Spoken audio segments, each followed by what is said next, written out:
लक्ष्मी नृसिंहललनां जगतोऽस्य नेत्रीं मातृस्वभावमहितां हरितुल्यशीलां लोकस्य मङ्गलकरीं रमणीयरूपां पद्मालयां भगवतीं शरणं प्रपद्ये।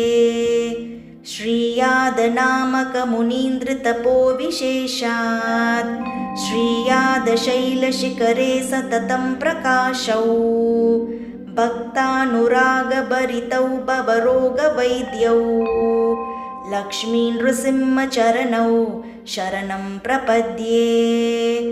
देवस्वरूपविकृतावपि नैजरोपौ सर्वोत्तरौ सुजनचारुनिसेव्यमानौ सर्वस्य जीवनकरौ सदृशस्वरूपौ लक्ष्मीनृसिंहचरणौ शरणं प्रपद्ये।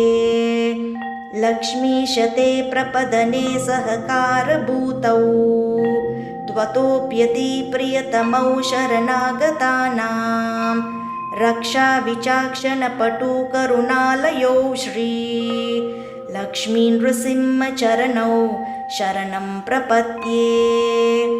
प्रह्लादपौत्रबलिदानवभूमिदान कालप्रकाशितनिजन्यजगन्यभावौ लोकप्रमाणकरणौ शुभदौ सुराणां लक्ष्मीनृसिंहचरणौ शरणं प्रपद्ये।